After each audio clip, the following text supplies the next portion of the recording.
الحمد للہ نحمده ونصلي على رسوله الكريم اما بعد وما آتاكم الرسول فخذوه وما نهاكم عنه فانتهوا وعن عبد الله بن عباس رضي الله تعالى عنهما قال مات انسان كان رسول الله صلى الله عليه وسلم يعوده فمات بالليل فدفنوه ليلا فلما أصبح أخبروه فقال ما منعكم أن تعلموني قالوا كان الليل فكرهنا وكانت ظلمة أن نشك عليك فأتى قبره فصلى عليه وفي روایت فقام وصففنا خلفه فصلى علیہ۔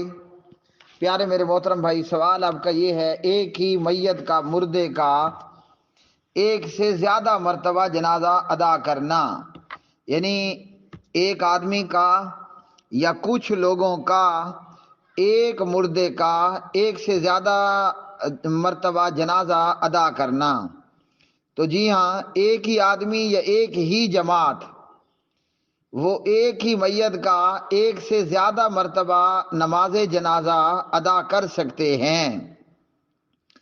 سب سے پہلی بات تو یہ ہے کہ شریعت نے ایک مردے کا، ایک آدمی کو یا ایک جماعت کو ایک سے زیادہ مرتبہ کا جنازہ پڑھنا منع نہیں فرمایا، نمبر 1۔ نمبر 2 یہ کہ نماز جنازہ، جہاں نماز جنازہ ہے وہیں یہ میت کے لیے دعا ہے۔ اور سیدنا حضرت ابو ہریرہ رضی اللہ عنہ کی مسلم کی روایت، جسے امام حافظ ابن حجر رحمہ اللہ بلوغ المرام کتاب الجامع کی پہلی حدیث میں لے کر آئے، سبحان اللہ، اس میں ہے کہ حق المسلم علی المسلم 6، مسلمان کے مسلمان پر 6 حق ہیں۔ ان میں سے ایک یہ بھی ہے کہ ایک مسلمان کا اپنے مسلمان بھائی کا جنازہ ادا کرنا۔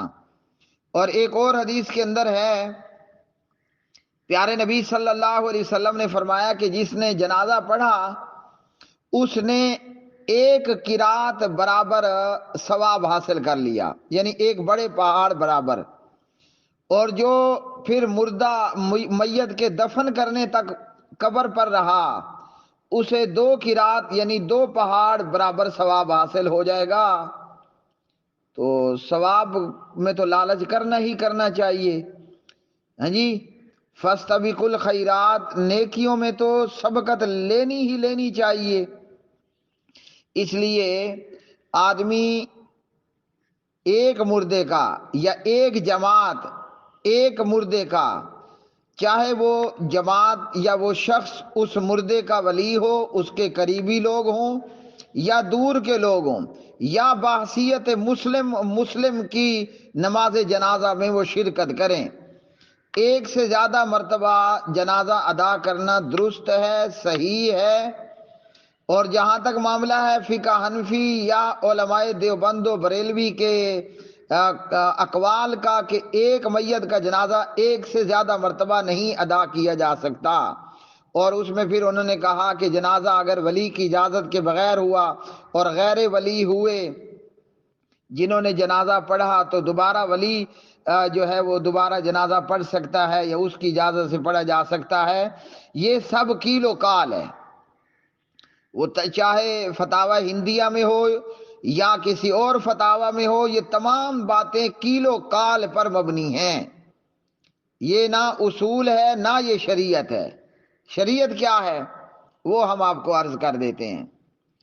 یہ صحیح بخاری کے اندر حدیث نمبر ہے 1247، اللہ اکبر، راوی حضرت عبداللہ ابن عباس ہیں، جیسے آپ کو پتہ چل گیا رضی اللہ تعالی عنہما۔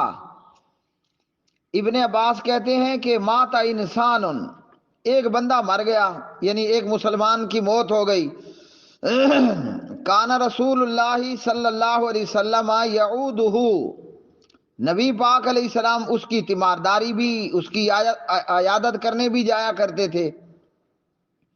اچھا جب وہ بندہ مر گیا، فمات باللیل، یہ بندہ رات کے وقت میں مرا، اور آگے کیا ہے، فدفنوہ لیلاً، انہوں نے اس میت کو رات کے وقت دفن بھی کر دیا۔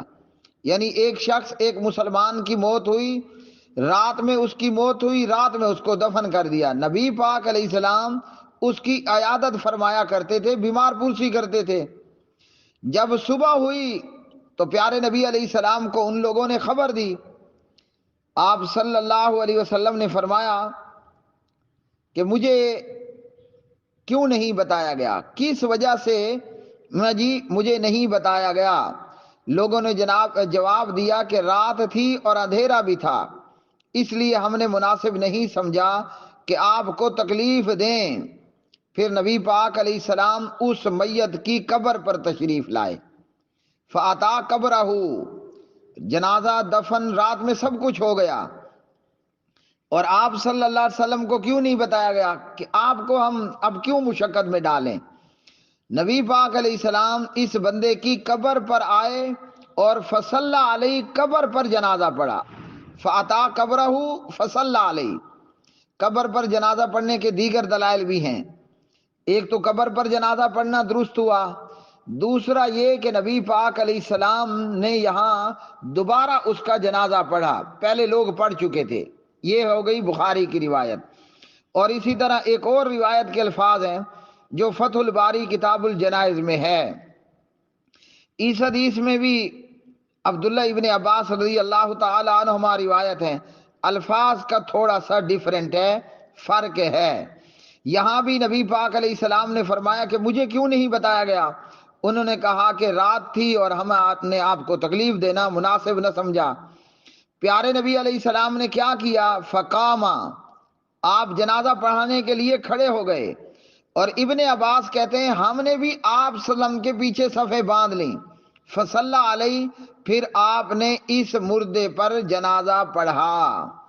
تو اب جو رات میں صحابہ جنازہ پڑھ چکے تھے نا، وہ نبی پاک علیہ السلام کے ساتھ دوبارہ اس مردے کا، اس مسلمان میت کا جنازہ پڑھ رہے ہیں۔ کہاں پر؟ قبر پر کھڑے ہو کر۔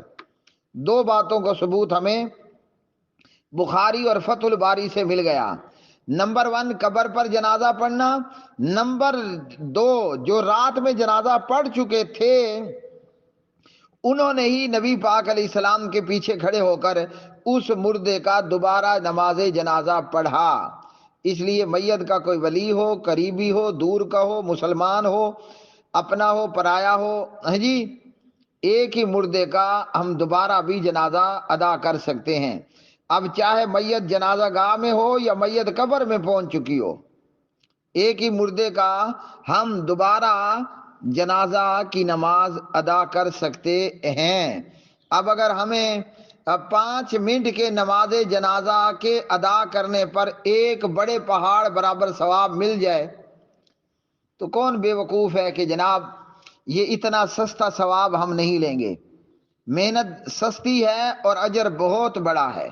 اور اسی طرح پیارے بھائیوں یہ بھی یاد رکھنا ضروری ہے کہ دیوبندی اور بریلوی امام ہمیں کیلو کال کی کسی کا جنازہ پڑھاتا ہے تو جنازے کے اندر وہ سورۃ الفاتحہ نہیں پڑھتا، پیرا ہونے والا۔ اب فاتحہ نماز کا ایک لازمی حصہ ہے، نماز پڑھانا ہے، جنازے کی ہے وغیرہ۔ جب امام جنازے کے اندر فاتحہ نہیں پڑھتا تو جنازہ تو ہوتا ہی نہیں ہے، کیونکہ لا صلاۃ لمن لم یقرأ بفاتحۃ الکتاب۔ اور جب یہ جنازے کے اندر ثنا پڑھتے ہیں تو جل ثناؤ کا کی ملاوٹ، اور جب جنازے کے اندر درود پڑھتے ہیں تو سلمتا بارکتا ترحمتا کی ملاوٹ۔ خلاصہ یہ کہ دیوبندی بریلوی جب جنازہ پڑھائے تو اس میت کا جنازہ ہوا ہی نہیں۔ آپ نے کہا کہ امام دعائیں پوری نہیں پڑھتا یا ایک دعا پڑھتا ہے اور ہم دعا پوری نہیں کر پاتے۔ آپ دعا پوری کر بھی پاؤ تو جب امام نے جنازہ پڑھا ہی نہیں ہے تو پیچھے والوں کا کیا بنے گا؟ ان کا بھی وہی حال ہوگا۔ اس لیے ایسے تمام بدقسمت مردے جن کا جنازہ دیوبندی بریلوی امام نے پڑھایا، ان مردوں کا جنازہ نہیں ہوا، الا یہ کہ جناب حضرت مولانا مفتی محمد تقی صاحب نے غالباً اپنے بھائی مفتی محمد رفیع صاحب کا جنازہ پڑھایا اور امام نے فاتحہ پڑھ لی. یعنی اپنے لیے اصول اور ہے، جنتا کے لیے اصول اور ہوا.